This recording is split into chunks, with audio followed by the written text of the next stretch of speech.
Okay, we are rolling. Okay, if I'm not mistaken, we are live on It's TMS Live, and I want to welcome the viewers that we have tonight. I am suspect that some of these viewers have cheated on our meeting. They're staying home in and not venturing out in a dark, rainy night here in St. Louis, but that's okay. We welcome them. Tonight, our internet guest is Thomas Fusco. His bio is as follows. Thomas P. Fusco is an independent researcher who has devoted nearly 3 decades investigating the relationship between mind, physics, spirituality, parapsychology, scientific anomalies, and paranormal phenomena with the goal of uncovering the unifying cosmological framework that has eluded mankind for generations. That's a mouthful. Since the official launch of his book in November 2011, he has been invited to speak as a guest on over 200 national and international radio programs, including Coast to Coast AM. He will be speaking and presenting at the upcoming SPINS, Shadows and Secrets International Symposium. Spirits. Well, your eyes are better than mine. Spirits. I could have said sprites. Yeah, spirits. Okay, fall of 2014 in Edinburgh, Scotland. So anybody that would like to go visit Thomas in Scotland, that's where he's going to be. He was also a participant in the invitation-only think tank conference called The Gathering in November 2012. Now, for our pleasure tonight, I'm going to try to raise Mr. Fusco via Skype. Video call activated.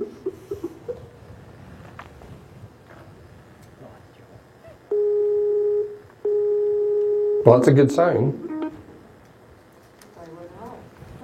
Hello? Thomas. Yes. Joe Palermo. Welcome. Hi, Joe. Okay, now I just got to figure out where my speakers are so I can put my microphone to it when you talk. Are you going to activate your video camera, sir? Allegedly it is activated. Okay, check near the bottom of... Can't start video. Try closing other programs that might be using the webcam. Okay.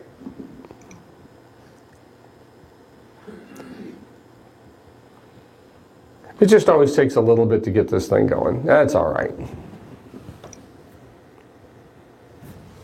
And I'm pretty sure that I'm up as loud over here as I can get.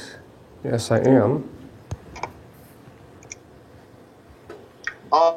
We should be good now. It's trying. Okay. I've got it up and running on my end.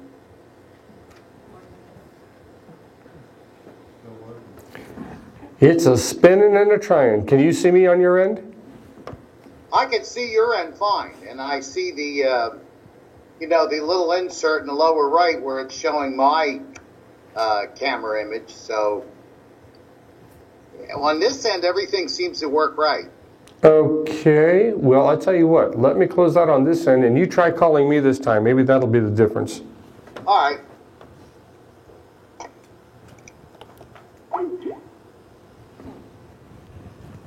It happens.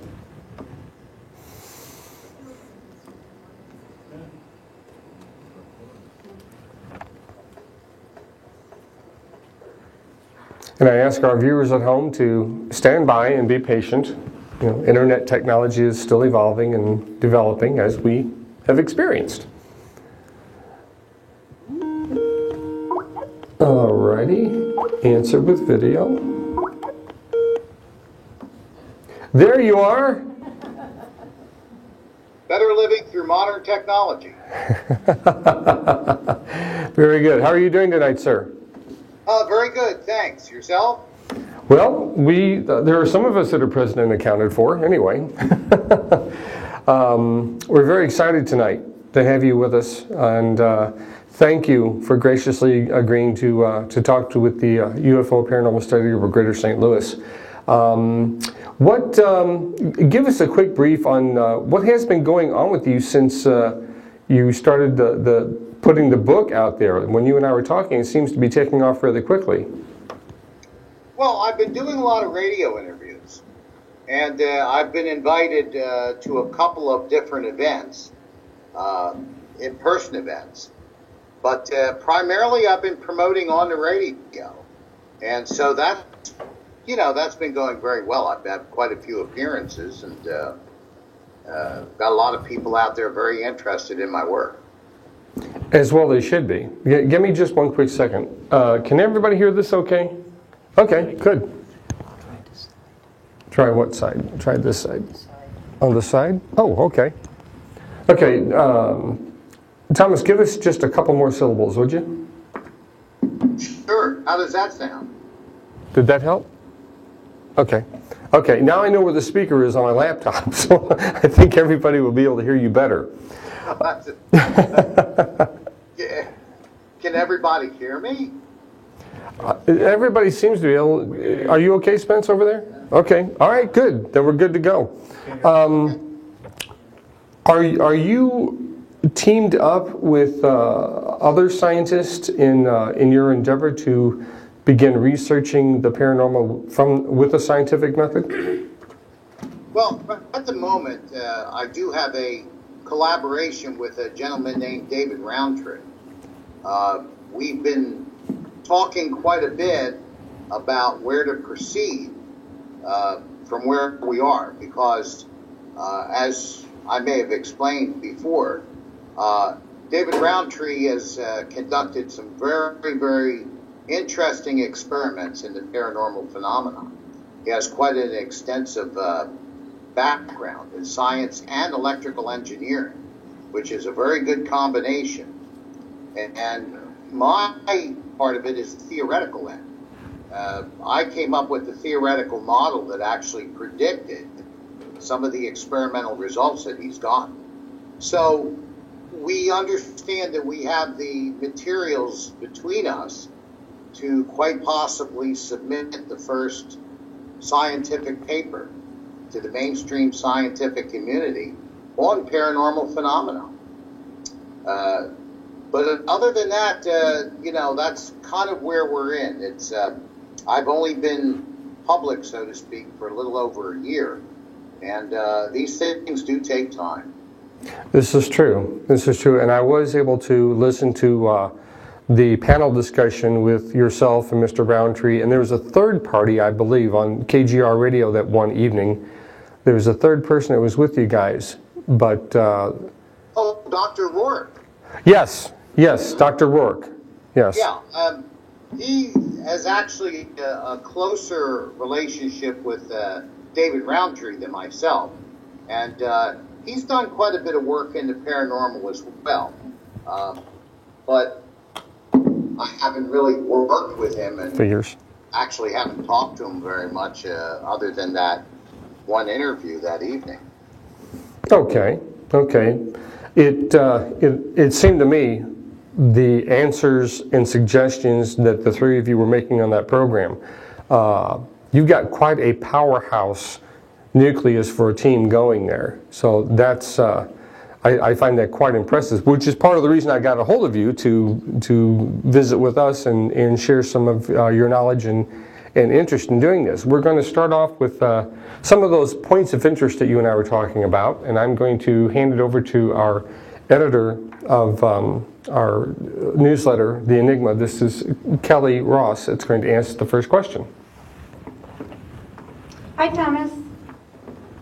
Hi, how are you? I'm doing great. It's nice to finally, I guess, see you in person, so to speak. But, yes, my question is there a scientific definition of paranormal? Well, in my work there is. This was one of the, how would I say, the challenges or the obstacles that I encountered early on in my work. That when I was looking at the body of paranormal evidence, I found I had to give it some sort of a solid scientific definition, something that was at least scientifically understandable and reasonable. The term paranormal has traditionally served as a kind of a catch-all basket for anything that's strange or odd. It gets dumped into this paranormal group. But in giving it some careful consideration, what I determined was that what constitutes paranormal phenomena are physical effects that are observable. Because if they weren't physical, they couldn't be observed. That's something that's very important to keep in mind. Sounds kind of elementary and basic, but it really is fundamental to what we're dealing with. These are physical effects that are physically observable, but they have no locally connected physical cause to the effect. For example, if we talk about, like in a haunted house, and I hate to use that terminology, but it's in the common language and everybody understands what I mean. The difference between a normal voice and a paranormal voice is that a normal voice behaves in the way that normal sound would. We have a vibration, a compression wave of a specific frequency and amplitude. It's an acoustical wave, and it's carried by the medium of the air to our ears, and then we hear it as sound, as a voice. In a paranormal voice, that effect is the same. There's no difference. But what the difference is in the normal voice, we have a set of physical vocal cords locally connected to the vibrating air column that carries that information to our ears. In a paranormal voice, like a disembodied voice, we have the effect, but there's no local physical cause connected to the medium that conveys the effect to us. So ultimately what that is, from a scientific viewpoint, is what we call non-local causality or non-locality. And so to me that became the defining characteristic of paranormal phenomena, that it works by way of non-locality, and that's what makes it paranormal. Thank you. Wow. I love the answer. Now, does anybody have any questions pertaining to what Tom just said?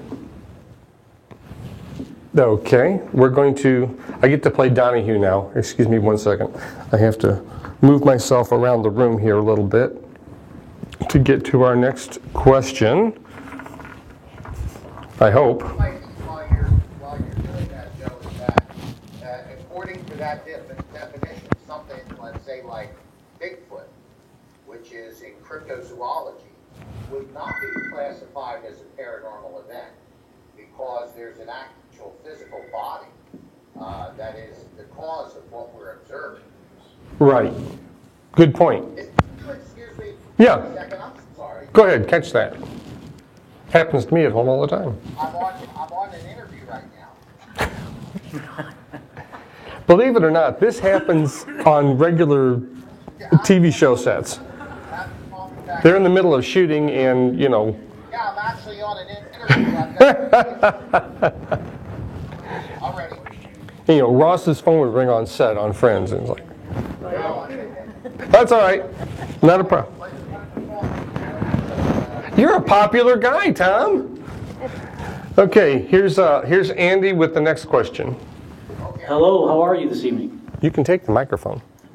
My question is that, for the most part, it seems that the scientific community has more or less ignored the paranormal field. And in your opinion, wouldn't it seem as though there would have to be some kind of a value system or value potential established to maybe help the scientists to become more involved with it? I'm having difficulty hearing you. You're kind of breaking up, and it's a little bit boomy, but it sounds like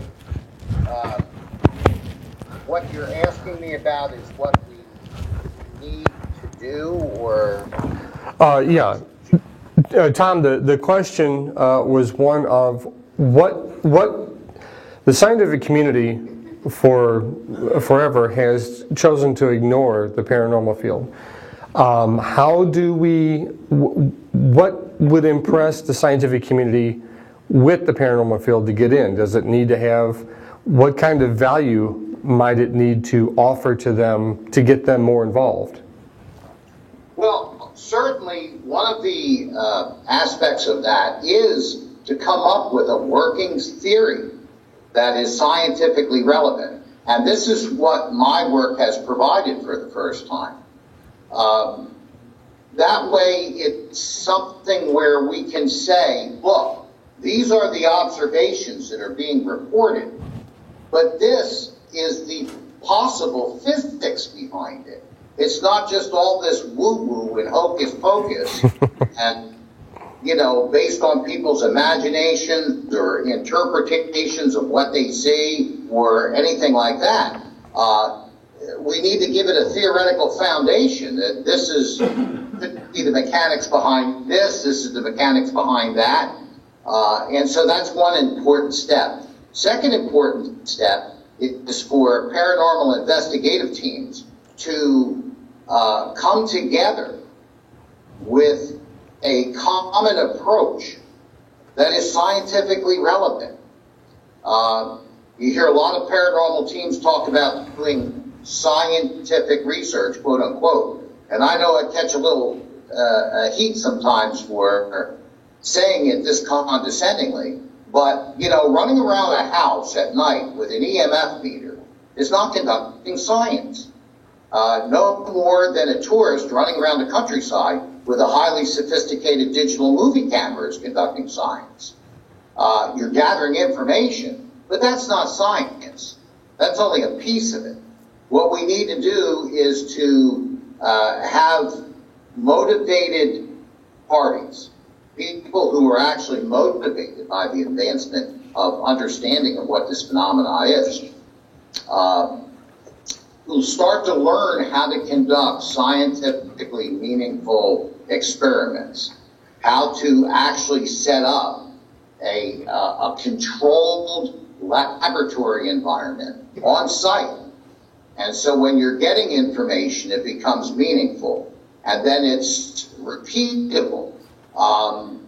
And so when you have many different sources confirming the same data in a very scientifically controlled way from the same approach, that's scientifically significant. That's important. The third aspect of it is one of the things that my work allows us to do. Essentially, what we need to do is to take this model, this theoretical model, that's based in part on paranormal evidence, and make predictions, not, you know, the prophetic hocus predictions, but predictions like, based on this model, if you conduct a certain experiment, you're going to get this kind of a result.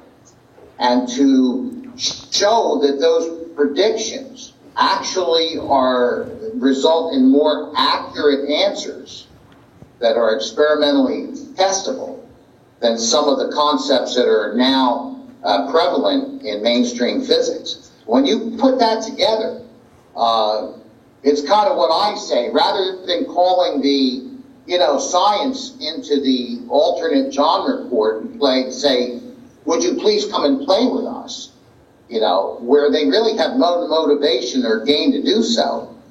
That this is going into their court, into their arena, with their house rules, on their home field advantage, with their home audience, and giving them a bloody nose on their own turf.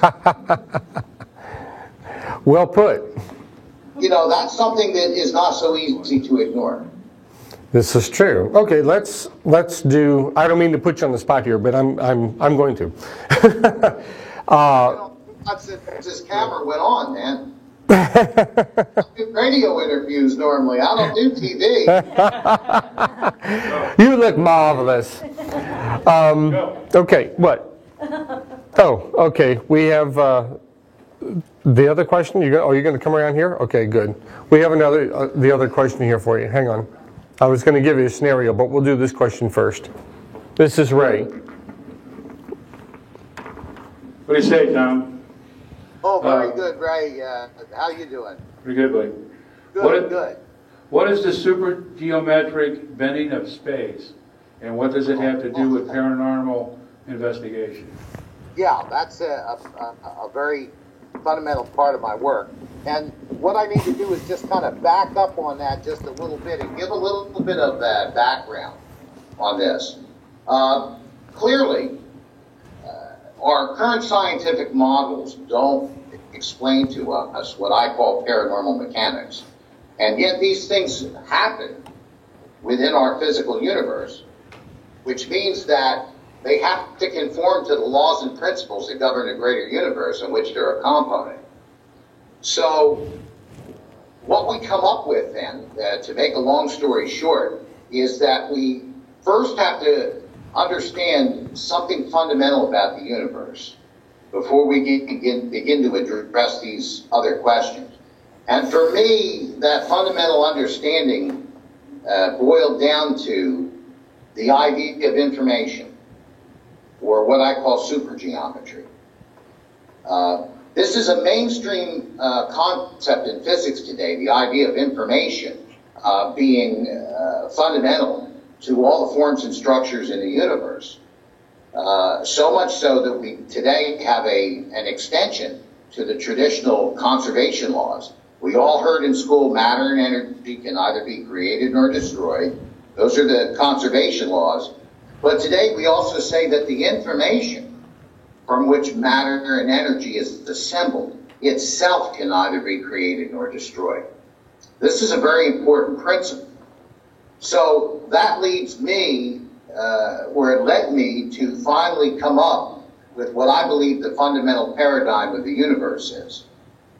And that definition of the universe is that it is an expression of materialized and materializing information. And that this is actually the capstone. This is actually the fundamental paradigm of the universe, where we can look at every kind of phenomenon, both normal, paranormal, scientific anomalies, and look at it through that light and begin to see that what we're observing can fit that kind of a paradigm. For example, in paranormal phenomena, what I call a primary paranormal event, which is the actual manifestation of specific information, apparitions, disembodied voices, EVPs, these kinds of things, are literally the materialization of information. And so what I argue is that that information is non-local. In other words, from a scientific viewpoint, we're saying that the source of that information is not contained within the physical universe. It's contained within what I call a superstructure, a superphysical superstructure that overlays physical reality. And this is our superphysical reality. It's another aspect, though. And the idea is very old. It dates back to Plato's Forms. A similar idea was talked about in the Bible, where in the Old Testament it was called the wisdom of God. In the New Testament, first paragraph of John, the Greek word from the original Greek text is logos, which means, we don't really have an exact English equivalent. It means order, structure, mind, thought, matrix, pattern. It's that kind of idea. Into the 20th century now, we can look at several very, very prominent physicists that have come up with a similar concept. Not fringe or, quack, but, mainstream, highly respected physicists like David Bohm, David Finkelstein, John Wheeler. These are all highly recognized and respected names. David Bohm called this concept, his idea of it was implicate order. Said that implicate order was a collection of information from which the universe arose, but it wasn't physical. And the order of the physical universe, time, space, matter, and energy, and its structures and interactions that emerge from this implicate order is what he called explicate order. But the implicate order that was underlying it was not physical, one-dimensional. John Wheeler called it pre-geometry. David Finkelstein calls it coherent superpositions. And if we get into the psychic phenomena, that type of an most people have heard of Edgar Cayce. He called it the Akasha. Oh. It's the same idea. When you think of it, it's all the same thing. My term supergeometry, I use this for two reasons. Number one, the term geometry gives people something to wrap their heads around. Geometry is something that most people understand, is the dimensional proportions of a physical object. Super is a prefix that we normally use in physics when we're studying the superset of another system. And so what we're looking at is supergeometric space, domain, realm, that provides the information from which all things in the universe are assembled. The other aspect of it, when we talk about the bending of space, has to do with Einstein's theory of relativity. The question is very loaded. There's a lot behind it. Einstein taught us that space is a substantial field. It is substantive. It's not the void, the empty void that Newton told us it was. Einstein said this is a substantive field, and it's characterized by 4 different dimensions: height, width, depth, and time. He said these were independent variables, and that's where we get 4-dimensional space-time. But Einstein said furthermore that in the presence of physical content in that spatial field, matter bends and warps, not matter, space bends and warps around all these objects. Now, the problem has been is that in order to give that bending of space a material explanation, to stay consistent with the materialism, which is the current paradigm in modern physics, that all that is material is reality, and all that is reality is material. They're synonymous. In order to fit in that paradigm, we have to come up with a physical interpretation of gravity, which is to associate with bending of space. And that is supposed to be a substance that's called a gravitational field, or a gravitational wave, that particulates as a graviton. Those forces are conveyed by particles that propagate as waves. Electromagnetic fields are propagated from an electron. And the problem is that when we look at gravity in this conventional way, every time we've tried to attack it, we've come up short-handed. Can't find what's called a graviton. We can't measure gravity waves. When we try to reconcile quantum physics with relativity, we choke on gravity. We can't get over this barrier. The standard model of the universe that physics uses, it's called, standard model, capital S, capital M, that contains all the particles and their interactions in the universe and describes their function and their characteristics. Most lay people are not aware that the standard model of physics has no place for gravity. There's no gap even that it would indicate where you would plug gravity in. There was a gap that they were trying to fill with Higgs boson. It's just not there. And furthermore, the standard model functions as designed without the need for gravity. So there's something very wrong here. And there's a point to this. It may sound like a science lesson, but there isn't. We're going to be leaving I'm thinking we've got a science class over the graduate level. We've got, we're earning our doctorate here tonight. Well, this is what's revolutionary about this work, because what it says is that based on all the evidence that we have, we cannot assign a local cause to gravity. When we were taught about gravity in school, we were not taught about gravity in school. We were taught about gravitational effect. True. We were taught about that. Right. Know all of that quite well, Joe, but what we don't know about is what gravity is made of. That's still one of the biggest mysteries in the universe. So, based on everything that we have as far as observation and findings, if we accept the idea that reality is more than the material, that there's something more to reality than the physical universe, that the physical universe represents a portion of reality, not the entire breadth of reality. If we accept that fact, once we open our minds to that, then we can come very easily to a conclusion that the bending of space that results in gravitational fields is not caused by something material.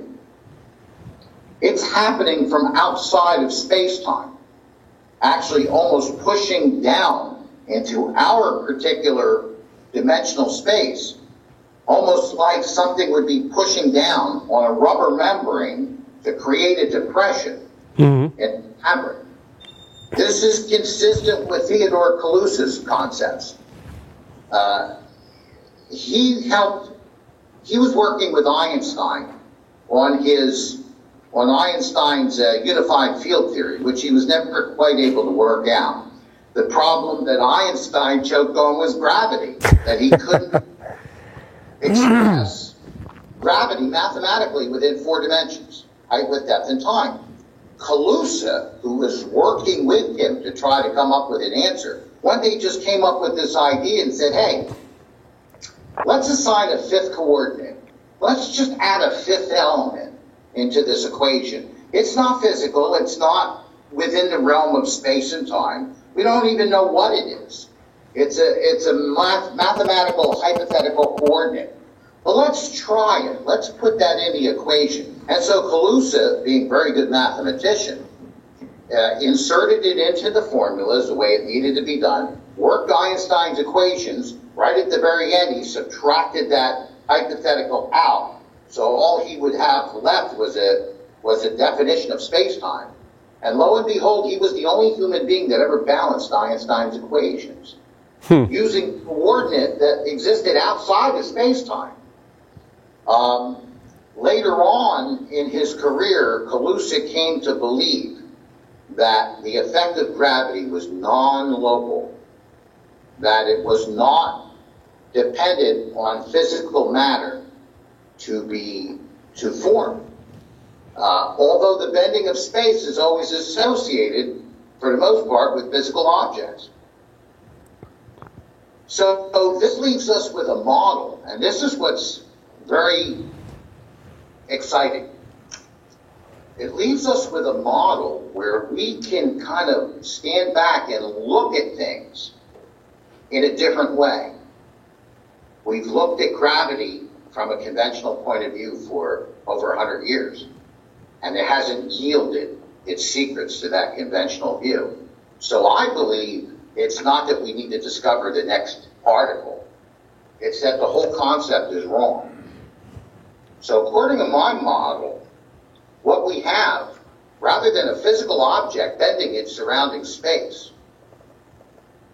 it's information that materializes into physical objects within the bends of space-time.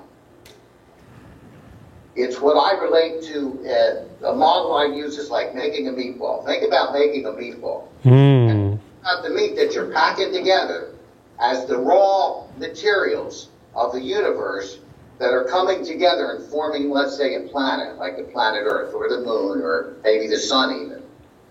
Your hands, your fingers are the bends of space that surround that object. And the force that you're exerting to press that meatball together is gravity. Now what that means is that we no longer have a need for a graviton. And moreover, it gives us an insight into the very secrets or the very code of creation. That information that descends subluminally into space-time, in these pockets of space-time, materializes into matter. It's like a womb or a crucible. Now, what we observe physically would be identical in both scenarios. The classical one and the one I'm describing. But the conclusions that we draw for one is very different than it is for the other. Now, I know this sounds a little bit like a lecture, but I guess it is. And we're loving it. Do you have time for a quick question, or do you need to keep rolling? Remember where I left off. Go ahead. Okay, yeah, remember where you left off. Andy? Ask him about that man Caluso. How did he come up with that fifth coordinate that he added into the equation? Okay. How did he come about assigning a value to that? Okay, the question is, Caluso, how did he come up with that fifth element? Coordinate, the fifth coordinate. How did he incorporate it? How did he assign a value? He just thought about it one day and said, hey, let's try this. Nothing else works. It wasn't, as far as I know, there wasn't any kind of scientific findings or evidence that caused him to look at it that way. It was a speculation. It was a philosophical speculation on the spur of the moment. Okay, stand by. Then how would he know what type of value to assign to it? Okay, then the follow-up question is, then how would he know what kind of value to assign to that? Well, because he's a mathematician. It's like asking a mechanic or asking someone, how would that mechanic know what wrench to use to turn that particular bolt? Or what kind of a torque you would use to tighten a bolt on a specific type of a valve cover? He was a mathematician. I couldn't answer that question because I'm not a mathematician. Ah, okay. To say that, well, to make that supposition, and apparently it was quite accurate. Very good. Okay, I don't think there's any other questions. Oh, there's one right behind us. Hang on. I knew you were going to ask a question. I'd been disappointed if you didn't. Good evening. My question is, have you considered perhaps our world is a virtual reality world? That would explain an awful lot of things. I just wondered if you had any thoughts along that line. Sure. What do you mean by virtual reality? Well, that it's really not as solid and as real as we think it is. It's more on a holographic level. Rich does a lot of work with Claude Swanson. Yeah. Who has? Yeah. That was my second question. Physicist Claude Swanson has 2 books out that are very similar to what you're researching right now. It's the Synchronized Universe, Volumes 1 and 2. Okay. Right. All right. I would bet if you looked at his work very carefully, he's probably still working with classical material paradigms, which cause us to come up with some of these, how would I say it, some of these awkward and, very almost convoluted ways of trying to explain every observation that we have in a material sense. As far as a virtual reality, how would you test such a thing? Because everything that we would test would come back to us as hard reality. So how would it be virtual? And if it was part, I'm sorry. No, you're fine. Rich was going to answer that question. I'm getting an echo of myself now. I think we're all right. I don't hear it anymore. Okay, that's good. Rich wanted to try to answer your question there. Okay. Yeah, the way to test a virtual reality theory would be to get outside of your 5 senses. In other words, outside the box. That's being done by some people out there. I don't know if you're familiar with that or not. I see you laughing, so go ahead. So instead of using our senses as the detection devices, what detection devices are we using? Well, I'm not so sure you're actually using a detection device, but if you do get outside your 5 senses, you'll find that you can do a lot of the different things that you're already researching, like remote viewing, for instance, intuitive abilities, that type of thing. Okay.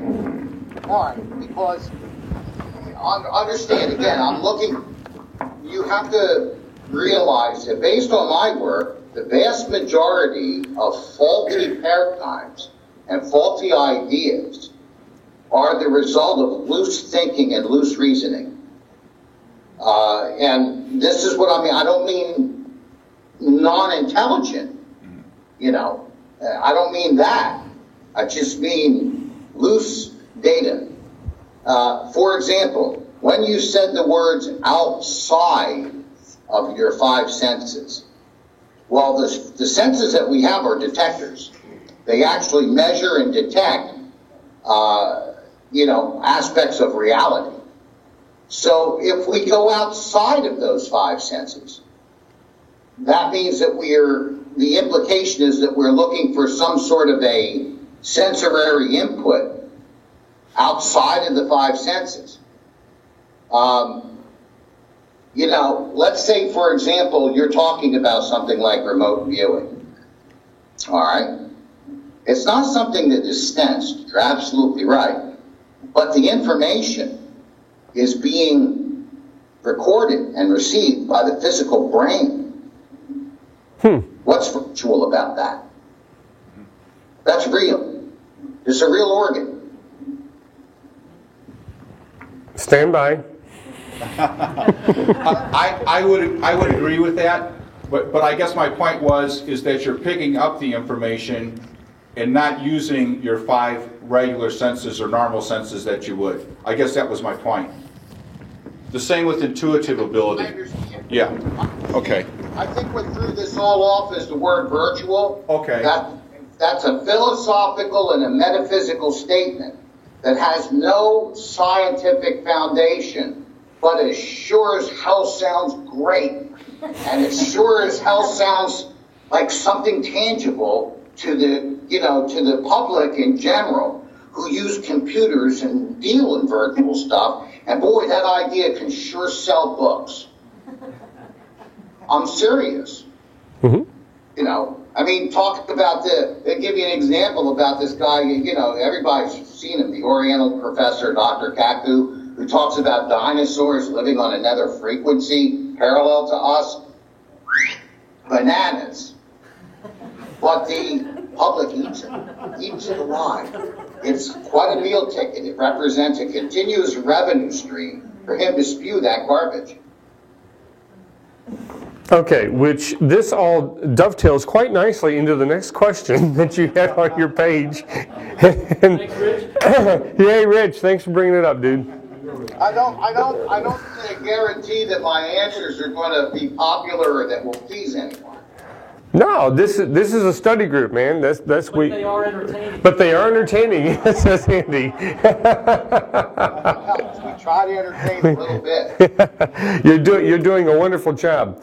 The question that was going to be posed next was: do you think past investigation efforts have in any way hurt new investigation efforts? In other words, the tools of ghost hunting of yesteryear were a team of psychics going in, they all go to a different room, they jot down their notes, they all come back, and they all get the same thing in one room, and then they all converge on that, which is very, well, I don't know, is that scientific or unscientific?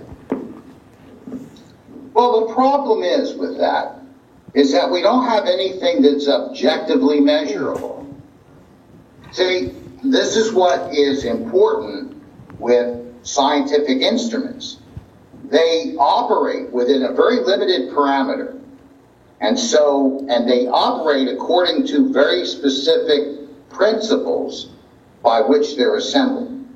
And they're relatively simple to understand. So when we receive data through those kinds of devices, we can qualify exactly what kind of information we're getting, because it is being picked up by one of these instruments. With the human consciousness, the imagination, who knows? You know, there's too many variables involved. And sometimes you have situations where you actually have delusional things, where the mind is actually the thing that is generating the information.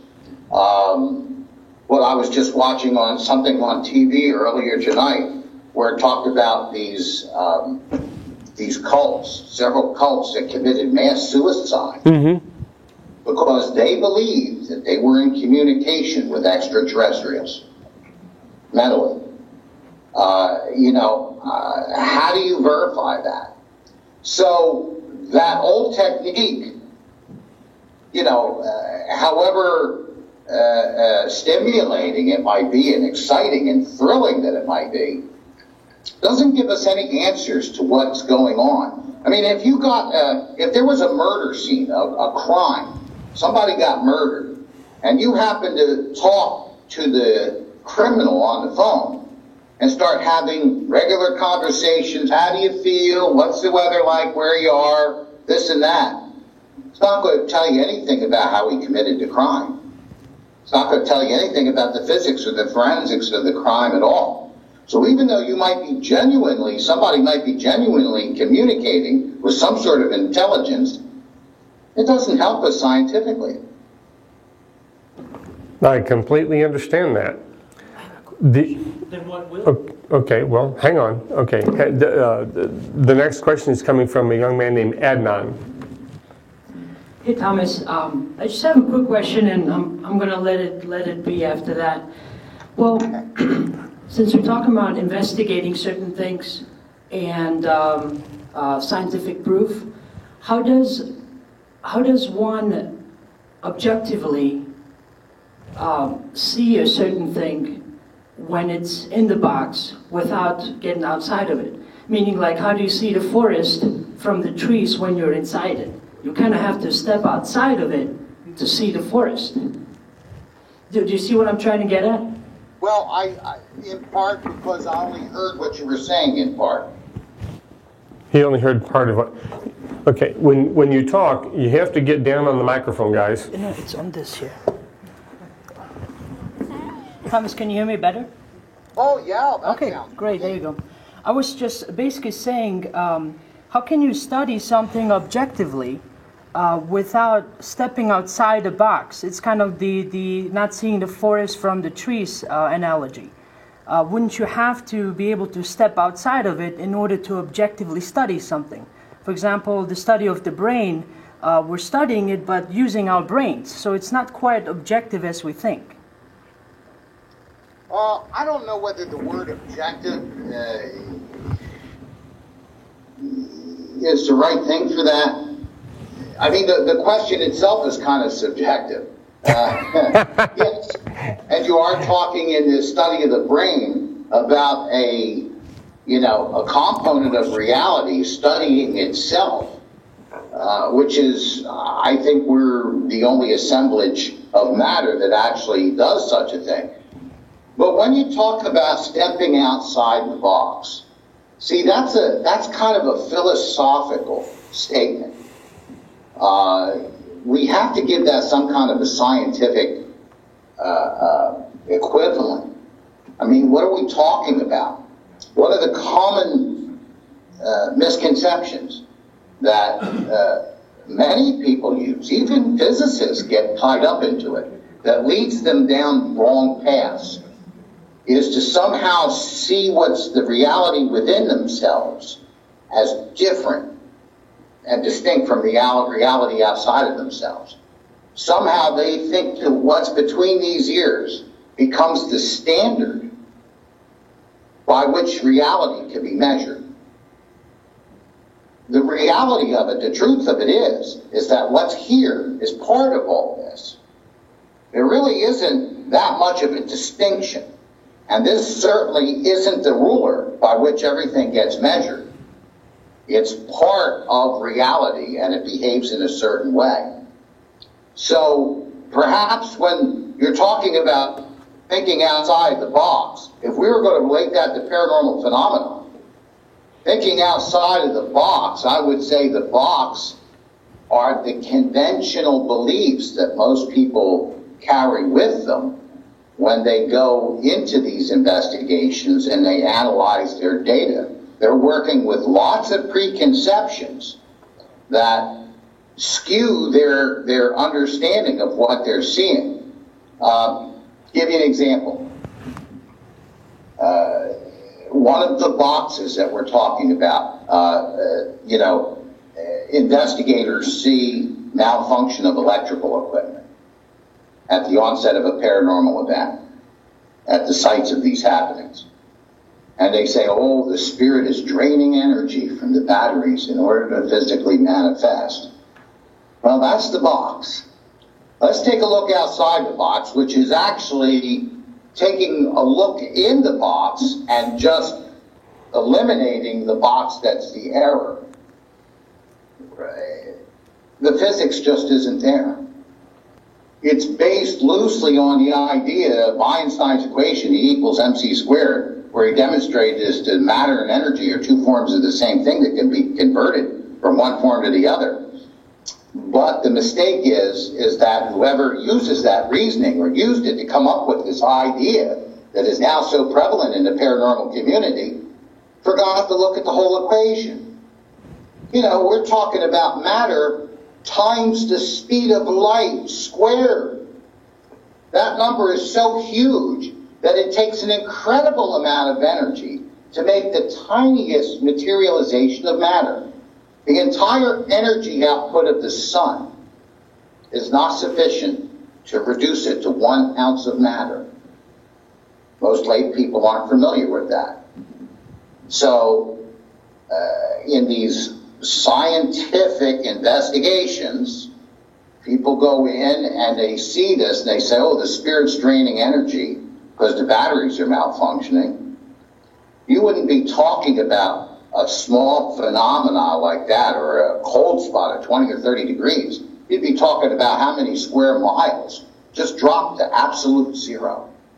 Negative 273 degrees centigrade. Froze solid to collect enough energy to convert in maybe this kind of a wispy, cigarette smoky kind of manifestation for a fraction of a second. The physics aren't there. Now, what's really funny, and this is where these existing paradigms get us in trouble. These people are running around these houses with electromagnetic frequency meters, and they're seeing rises in electromagnetic frequency. And then they're seeing malfunctioning in their battery-powered electrical equipment. And because they have a ghost stuck in their reasoning, they can't see what's happening in front of their eyes. Literally, they're blind to what's going on. That's a normal phenomenon. We know already that certain electromagnetic fields with certain frequencies and amplitudes interfere with electrical equipment. We know that. We're afraid of an electromagnetic pulse from the sun that'll kill all of our electronics on Earth. And the funny thing is, if you go into the UFO side, many close encounters report that in the vicinity of a UFO, suddenly the car goes dead, batteries don't work, flashlights don't work, everything seems dead. But nobody on that side of the field would ever think that the UFO is draining your ever-readies to physically manifest. But that's because they don't have a ghost stuck in their reasoning.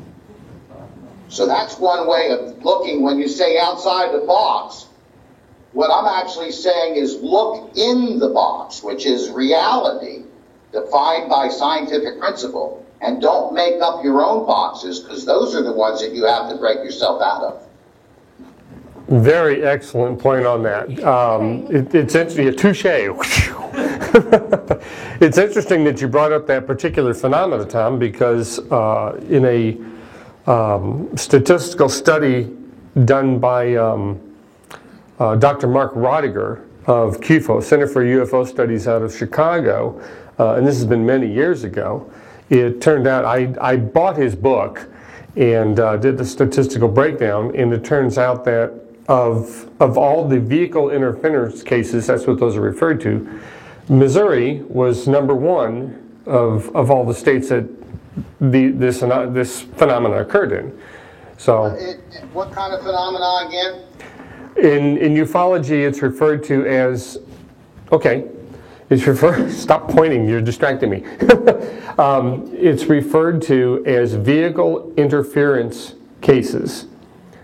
The classic type of thing that we all got to see in Close Encounters of the Third Kind, when Richard Dreyfuss's driven his utility truck out to that point and he's trying to figure out what's going on, and then all of a sudden this slide shows up and his car goes crazy and blah, blah, blah. All right, I understand what you're saying. Yeah, except in most cases, everything dies in the car. And then when the object leaves, everything seems to start back up like there was some sort of a dampening field that occurred or something. Yeah, which is exactly what happens in almost every instance in paranormal phenomenon in a haunted house.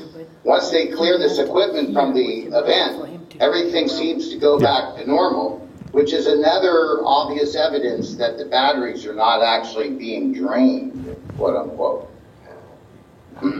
I agree. Okay, did we have, you have one? Oh, yeah. Okay, come here.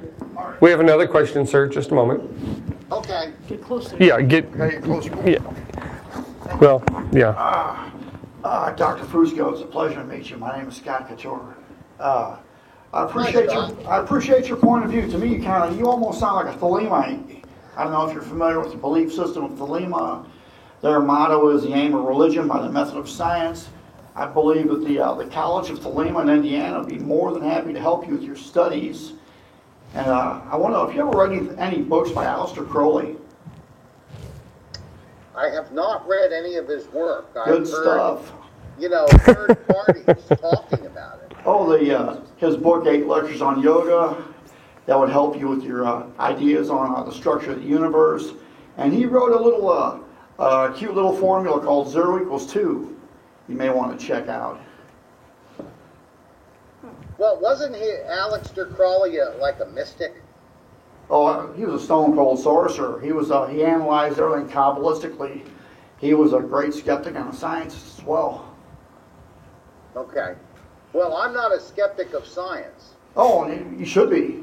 You should be a skeptic of everything. Study everything with an open mind. Science is a method. Okay. Okay. Thank you I very love much. science. But I don't necessarily agree with scientists.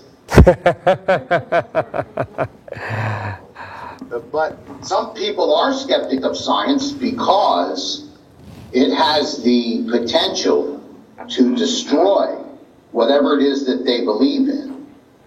So some people are diametrically opposed to a scientific approach to this field. There are some, and I've actually encountered a few of them personally, that basically said their belief is that science will never understand this. Consequently, anything that they believe is safe, and it's just as arguable as anyone else's belief, because science will never be able to understand it and figure out which one's right or wrong.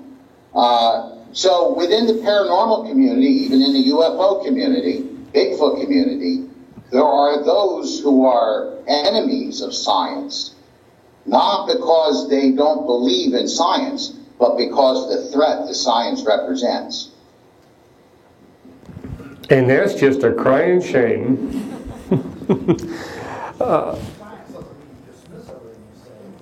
No. Okay. We've got a couple of other points. I'm going to take just a quick breather here because we've been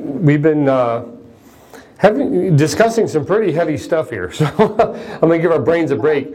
And we still haven't even gotten back to the bending of space. I haven't forgotten that. I'm so glad you haven't. Do you have a copy of your book, by the way, that you could show us? Somewhere. Somewhere. Okay. Well, somewhere's better than nowhere. Yep. Yeah.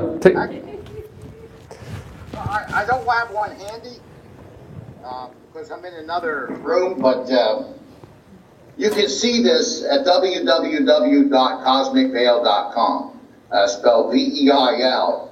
Go to that website, you'll see images of the book and different articles and all kinds of information, as well as where to order the book, which pays the bills. Indeed, indeed. And what is the price on that book? The best price on it, Amazon, right now, Amazon and Barnes & Noble have it for $24.25. They're constantly matching each other's prices, but on my site, there's a link to my shipper, to the distributor. You can order it through the distributor directly, and there's a promotion code right on the website. You enter it into the order form, and you'll get it for $19.95. Cool. Now, is there a shipping price attached to that too, or no? Yeah, there is shipping with that. Okay. Okay. You know, if you buy enough from Amazon, I guess you get free shipping, so that might be a way to get it. Either way, the old man gets to pay another bill, you know, so well, you keep the lights on. Yeah, well, we need to keep your lights on. We definitely need to do that because I think you're doing outstanding work. Okay, let's go back to let's go back to where you wanted to about bending light. Go ahead and pick up from that point. And please, I want to say something, Joe, to the audience so that they understand. Mm-hmm. Sometimes people think that certain ways that I say things sound cocky or arrogant. I'm trying to break decades, if not centuries in some instance, of prejudice and of faulty belief. And this is hard to break through. Sometimes you have to state a case very strongly to get people's attention. And I know on occasion that I offend people. Not everyone, but certain people will not like the way that I approach it because of how strongly I state something. But this is the situation that I'm in. I'm trying to, based on the prejudices and the preconceptions that are out there and what's believed predominantly in some of these fields, I'm like David trying to slay Goliath. So forgive me if I'm very forceful with what I say. But if you think about the substance of what I say as well, that's where the dispute or the debate needs to be. Yeah, well, we're on the same side of the table on that, Tom, very definitely. And that's what this group is about, is not preconceived notions. In fact, I'm going to try to have a young man that is the third party of a group, a couple of gals out of Georgia that call themselves the Bigfoot Chicks. I thought you'd like that. Yeah, on camera so you can catch me trying to... Anyway, they're the young man. Yeah, it is funny. The young man that's part of that team is of the opinion that the Patterson film is a big hoax. So I'm looking at having him next month to this group to present his case. You know, if he can evidence that it's a hoax, all right, bring it forward. We like you, like science, we want the truth. That's all we want is the truth. Absolutely. So are we going to take a break, or are we're continuing? What are we doing? We're going to go. We're here till 8:30. We'll probably stop at about 8:25 because you will have been going for an hour and a half. But all right. So pick up. It's your show. All right.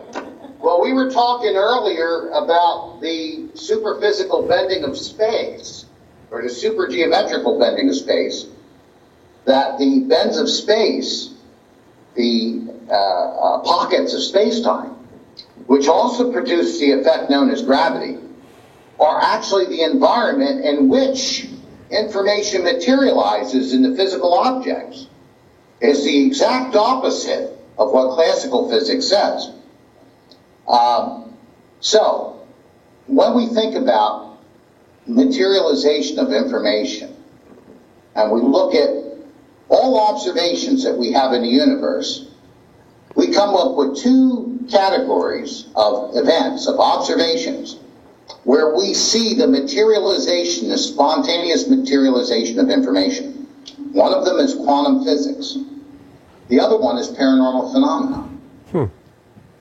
So, if the bending of space is a prerequisite to the materialization of information, and we see the materialization of information at the sites of paranormal events, then that expansion of space-time, that manifestation, that phenomenon, should give us specific measurements that we'll be able to take and record if this is what's happening. This is this idea of predictive experiments, like what Einstein predicted about the light bending around the sun and taking a photo of the solar eclipse and discovered that 1.75 deviation of starlight around the sun.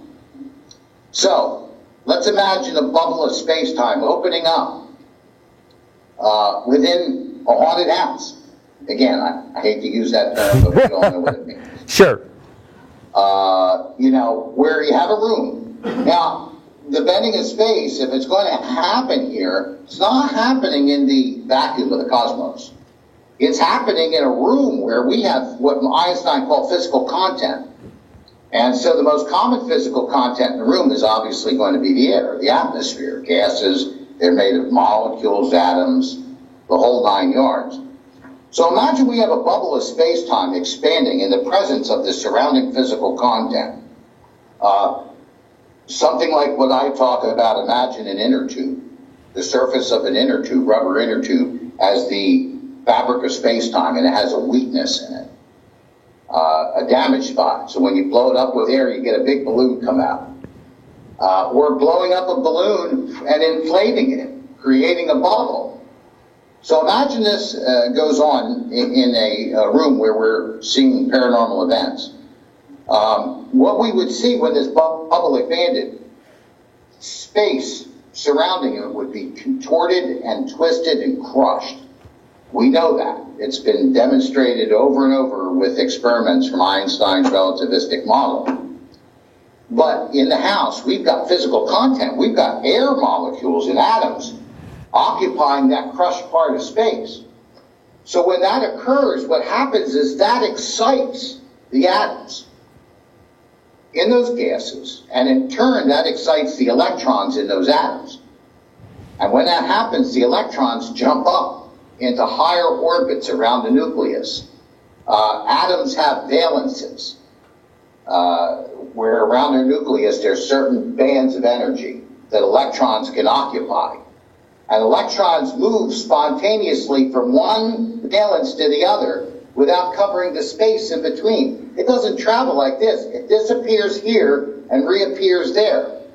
And that's what scientists call a quanta, or a quantum. That's where the name quantum mechanics comes from. Okay. As they go up, the first thing that we would measure in the surrounding area is an emerging electromagnetic field out of thin air. So that's phenomenon number one with this model. Now, what goes up must come down in the electron world as well. The electron expends its energy and it drops back down into the lower valences. Electrons emit things. One of the things they emit is heat energy, thermal energy. All electromagnetic fields generate thermal energy from the same type of action. Now, in recent decades, paranormal investigators have been bringing thermal imaging cameras into scenes, picking up some very interesting images, some so detailed that we might even call them thermal apparitions. But what's curious about them, when you take a look at these paranormal thermal images, they look much different than an image that you would take from a living person, where you would see great contrast in the heat signature between like the face and the cheeks compared to the tip of the nose or the ears or the fingers, or especially the hair with different thermal signature, or the clothing. When you look at these paranormal thermal images, they're uniform across their entire surface as far as the heat signature. Right. That would lead you to conclude that, number one, we've got a mechanism generating heat that is uniform across the entire image. And number two, that it's happening at the image's surface. Because remember, unlike Bigfoot, there isn't any body to an apparition. So what we're actually witnessing is what's being emitted or reflected off of its surface, whatever that surface is. And I believe that it is the geometric bending of space. So this would be consistent with the kind of images that we see. That's phenomenon number three, with the same model. that this would explain. Now, we were talking earlier, we mentioned cold spots.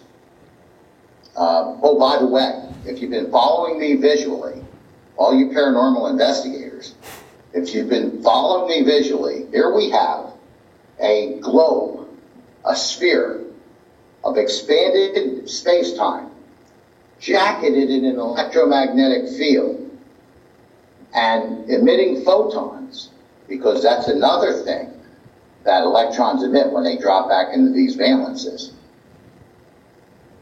Spherical region of space-time, jacketed in an electromagnetic field, emitting photons. Paranormal investigators, what have I just described? Anybody? We have a couple people saying an orb. A luminous orb. A luminous orb. Mm-hmm. All right. This kinds of things that are seen on a much greater scale in ufology, in UFO phenomena.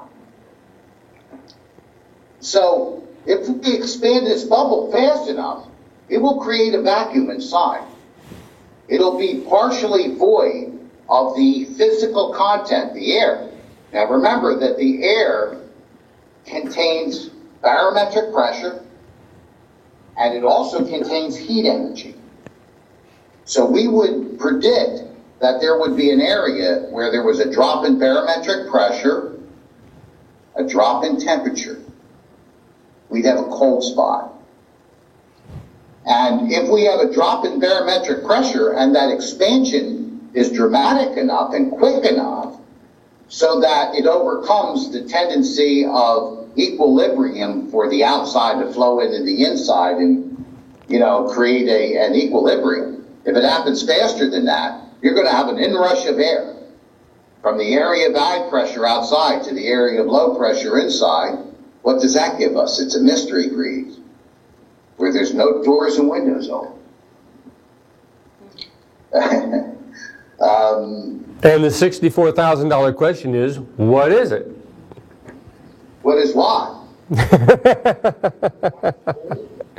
This is what I'm talking about. If a bubble of space-time emerges in our local space prior to the materialization of information, which would explain, you see, in paranormal phenomena, these are the predictions that it would make.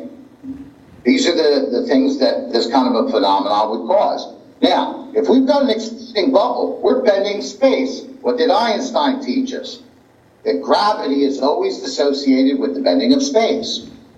So if this emerging bubble of space-time, or this bending of space, is associated with the onset of a paranormal observation, paranormal event, it's no wonder that very often people report a feeling of heaviness associated with the onset of a paranormal event. Sure, there's an additional gravitational field being formed locally. I've lost count now. That's all right. Making good points. We're using a single model to describe mechanics behind all of these phenomena. We've never had this before. So let's take one more step. We've been talking about secondary effects. These are changes to the environment that would precede what I call a primary effect, which would be the actual materialization of information within these bubbles of space-time. So let's imagine a vocalization, which is a collection of information. I mean, how else would a computer be able to translate that into a digital format and then reconvert it to analog for a playback off of a CD or something? It's information. Now, if that information starts superphysically and drops down subluminally into these bubbles of space-time and begin to materialize, well, then the jacket of that bubble is going to begin to geometrically conform to the specifications of that information that's materializing. If it's audible, if it's a sound, then we have frequency and amplitude. So here's the surface of space-time beginning to vibrate and oscillate with acoustic compression waves according to the frequency and the amplitude of the information materializing within it. It agitates the column of air that it's connected to. It travels to our ears, agitates our eardrum, and we hear a voice coming out of thin air because the actual surface of space-time is acting as a speaker. Are we up to number 7 now?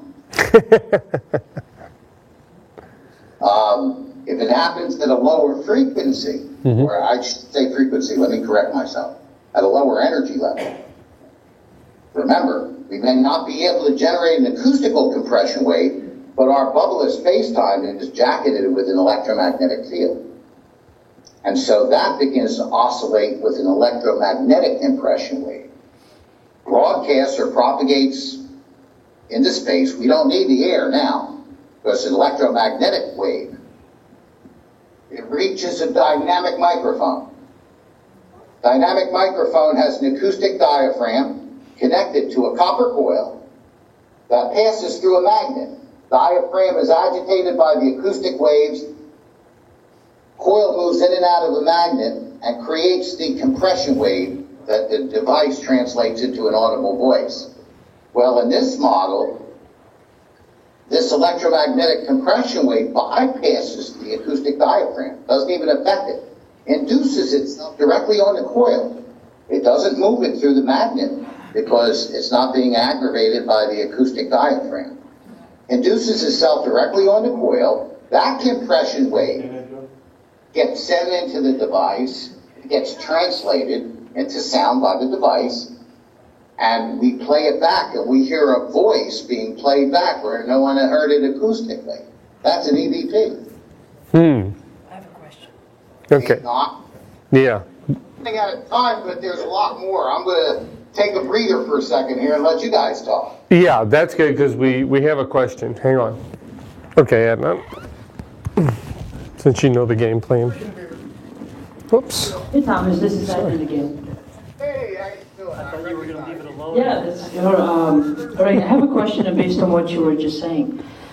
If everything is frequency, then why would it necessarily be a bending of space? Why not look at it that every aspect of space has a certain frequency, that you didn't necessarily have to bend space, but when you start vibrating from one frequency to another, that you automatically cease to exist in one spot and appear on another.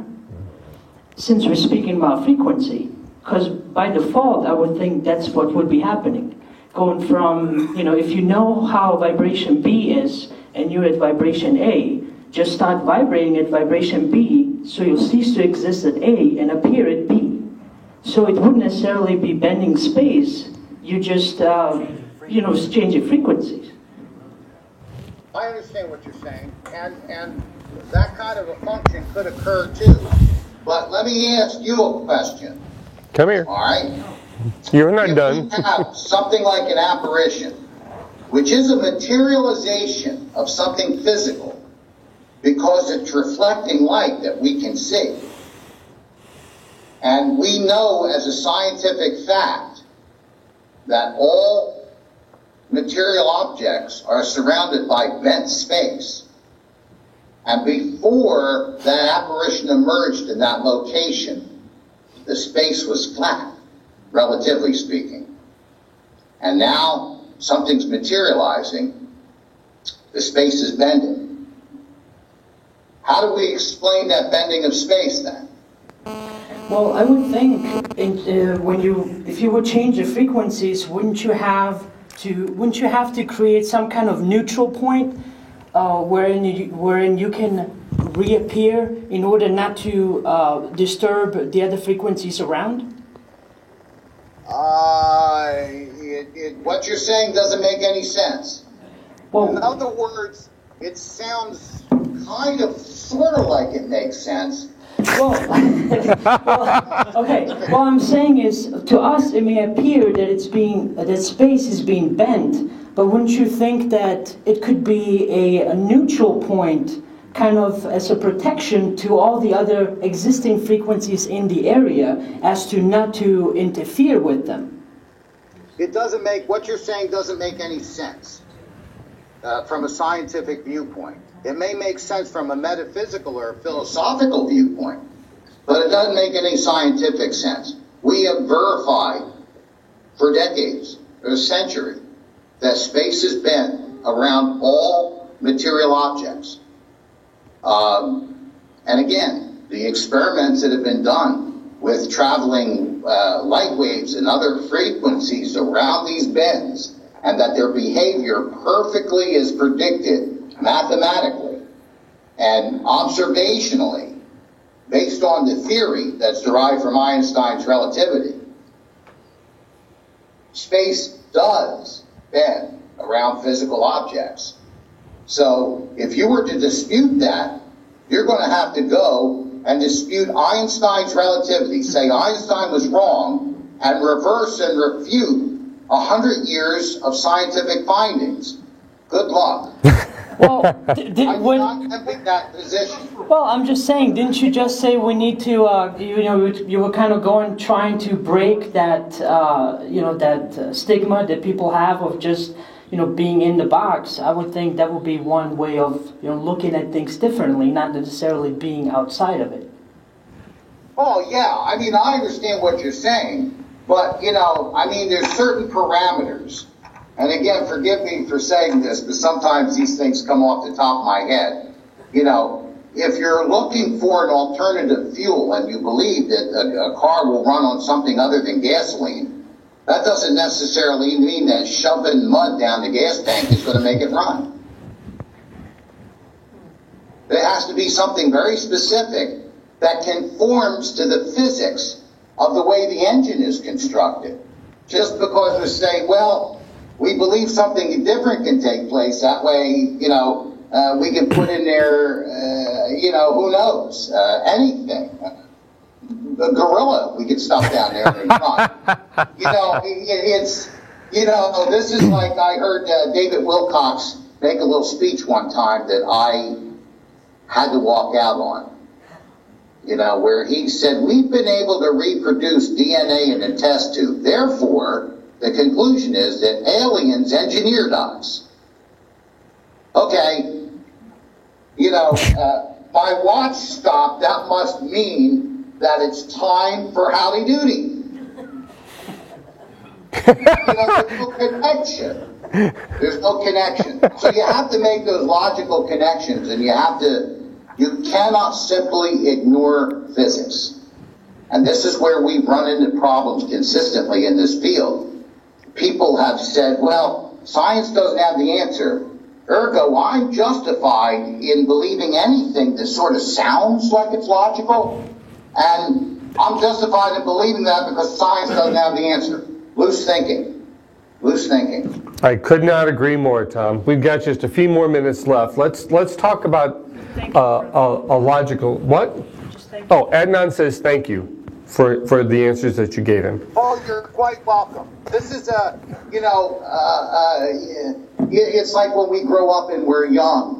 And, we finally come to the conclusion when we get old enough that our parents are not gods. They're just human beings. So, that's a really hard paradigm to grasp. And some people have very much trouble with it. Yeah. So what we're trying to do with bringing science to these fields sometimes can be like that. Okay, one more question. What do you think is going to take to be able to bring a uniformity, scientifically based uniformity, to the paranormal field? A number of things. Mm-hmm. First of all, the TV shows will have to fade. That fad has to be extinguished first. Yeah. Because it's what's dominating the field. Yeah. Ultimately what becomes established as mainstream is determined by the general public. It's not determined by individual disciplines. They present their evidence and their argument, but it's the acceptance by the public that makes it mainstream. Mm-hmm. So right now the public looks at ghost hunters, they look at ghost adventures, and they say, well, this is the paranormal field. That has to go away. And with it will become all the fringe factions that have become part of this field. It's going to leave a vacuum, and that vacuum is going to have to be filled by science. And so, like I was saying earlier, we need a theory, a workable model that is scientifically consistent in its foundations. We now have that. We need a scientifically relevant and meaningful way to set up controlled laboratory environments in the field and collect scientifically meaningful and relevant data. We have that. David Roundtree has developed that. Now all we have to do is get enough people to let go of what they were doing and impose this hard thing on themselves. Doing science is hard. It's not easy. And the combination of all these is what's going to elevate this eventually into a mainstream discipline. Beautiful. Beautiful. Okay. We've taken enough of your time tonight. Yeah. Oh, would you be kind enough to repeat your website, please? Oh, yes. www.cosmicveil, spelled V-E-I-L, cosmicveil.com. Very good. Anybody else? Does he have his book, Parameters and Setting Up Experiments? Say that again, Randy? I'm a science major, Okay. which I Why don't thoroughly enjoy. come over here and ask this. Hang on, Tom. Okay. This will be the last question, though, for you. And Sounds like fun. talk down here to the down here. Good evening. I'm a science major, and I'm really interested in what parameters you would use to investigate, say, an apparition that appears routinely in a neighborhood, and its appearance is recognized by quite a few people. It's a child. How would you set up the parameters to do that study? Okay. Now, you're talking about it seen in a neighborhood? Correct. Actually, there were two. I live in a very old part of St. Louis, and there was a Confederate cavalry person that I was able to ID, and other people had seen this person, a number of people actually, and I asked, I told the person that I was a scout also, and we had a much better war machine now, and he should go back home and come back in a new body, because we had new iron horses, if you would, and we had nicer uniforms and better guns. He left. Okay. Now we have a child that was ran over, and one of the contractors today was talking to me about it. And the neighborhoods, it's the joke, like, have you seen the child? And it appears regularly. How would you set up the perimeter, because you got such a large audience, or spottings, if you would, and it's very predictable, the child. Much like the cavalry guy. The cavalry guy had a sword and freaked out the neighbor's visiting boyfriend, actually. So how do you set up parameters like that? Okay. Well, this is the thing, yeah. The first thing that we have to do is to set up something that is, how would I say it? We would first of all have to have something that was predictable. Okay. And what we would mean by that is that if this apparition followed the exact same path every time, so that its location was predictable, Okay.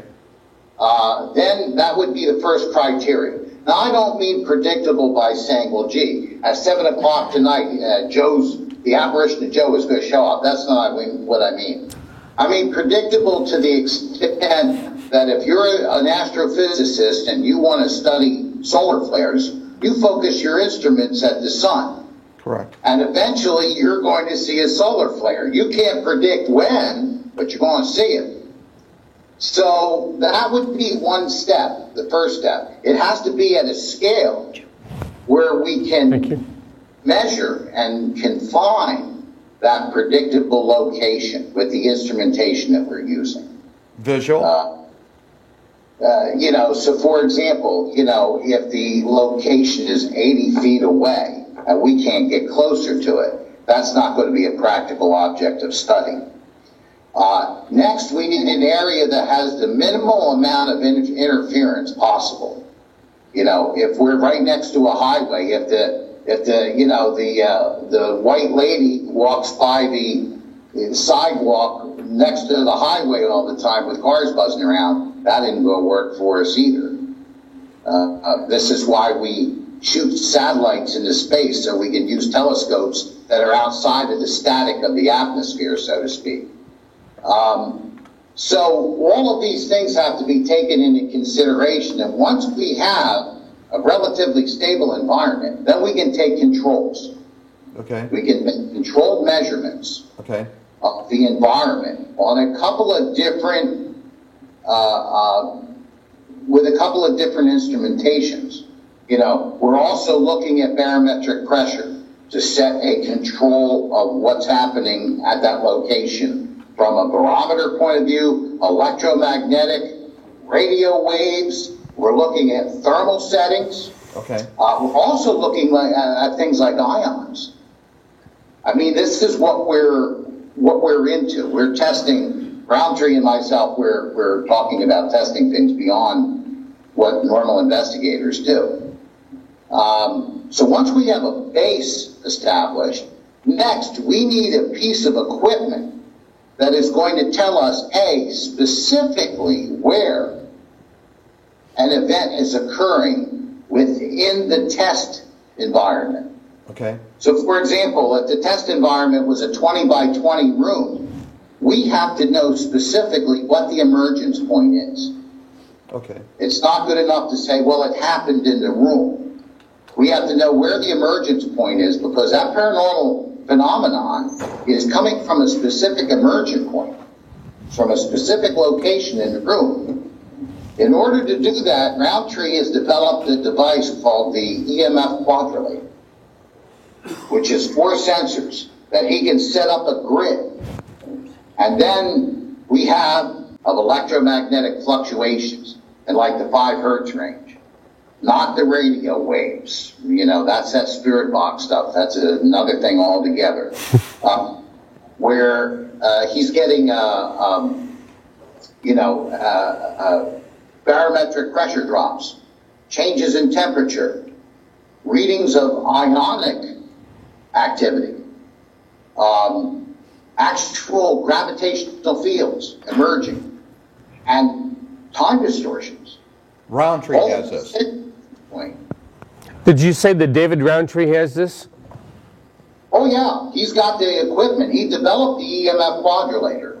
It is so far in advance of what's being used in the field today. It's a completely different paradigm, and it can be assembled with very little equipment, with very little expense. I'm going to give you another website. Okay? Okay. www.spinvestigations.org. So it's like the word investigations, but with SP in front of it. SP. Yeah, spinvestigations.org. And he has a book called The Science of the Paranormal. I forget. Paranormal Technology, it's called. The Science of Ghost Hunting. And it's a very fascinating site. What we're going to do with that is we're going to collect a large stream of data that's telling us different information that's all related to the exact same emergent point that we can geometrically locate on this grid and compare it to the controls that we took before this emerged. And then get these same readings at different locations. And that's what the future of this is. This is where the science is going. And we have a theoretical model now that predicts all the findings that this equipment is getting. So it's almost like you hinted at barometric change readings or an entry point. So once you could establish let's say that it entered at a certain coordinates in the room, and the barometric pressure either dropped or increased, and it was consistent, then you have some parameters that you can approach other people with your results, and they could work on those same findings. Yes, and they can, and the characteristics are so similar relative to the controls of that particular environment that if we do have now something that we can reproduce and get similar data from location to location to location. That's how science is done. It has to be independently verified. Right. And this is how it's being done. I can also make like a long story short and say that every piece of information that we have so far indicates that when a paranormal effect emerges in the local space where we can measure and observe the effect, that the physics of that point is virtually identical to what we call the mouth of an Einstein-Rosen bridge. Wow. It basically is, it behaves just like a wormhole. Wow. Wow. That's so far you've discovered that, or it's pointing towards that. Yeah, the data indicates that. Wow. So this is, I tell people, and I don't want to make it sound the wrong way, but what is available out there for you investigators is as far advanced from the current state of the art that Newton was to Aristotle. I mean, this is a completely different level of operation here. But as you can tell, it's hard. It's not easy. Everybody has to be trained. They have to be very disciplined. They have to be in agreement that rather than to run around the house to see where something's going on, that they scope out a certain space in that house and sit. And maybe you have to come back the next night and next night. Even though they're hearing footsteps upstairs, they have to ignore that because that's not helping them advance science. We know that footsteps happen in haunted sites. And so that's one of the challenges. You have to have people that are actually committed to do the science. It's very hard. A suggestion. Okay. The suggestion would be, before you begin your research that evening or that day, would be to put the thought out, just the thought, that I'm going to be in this room. And I'd like to validate your presence for other people to show that you still exist. You're occupying this space to show us that you still exist, that you love this house, or that you've shared this moment with your relatives that have gone on, but you still love this place. Please come into the house in the evening, in the middle of the room that you once used to adore, to put that message, or to put one similar, put a controlled message to that individual that you suspect coming to that environment. If you give them a controlled message with your thought patterns, certainly if it's a controlled, like a speech or a identifier, validating their presence as a researcher, might we have better success if we communicate to them and acknowledge them. Well, and not note that in your scientific. The only thing I'm interested in scientific is barometer change, energy changes in the room. Here's what your problem is. Okay. With that. Okay. If you want to use that to try to increase the frequency of your results, okay, so to speak, that's great.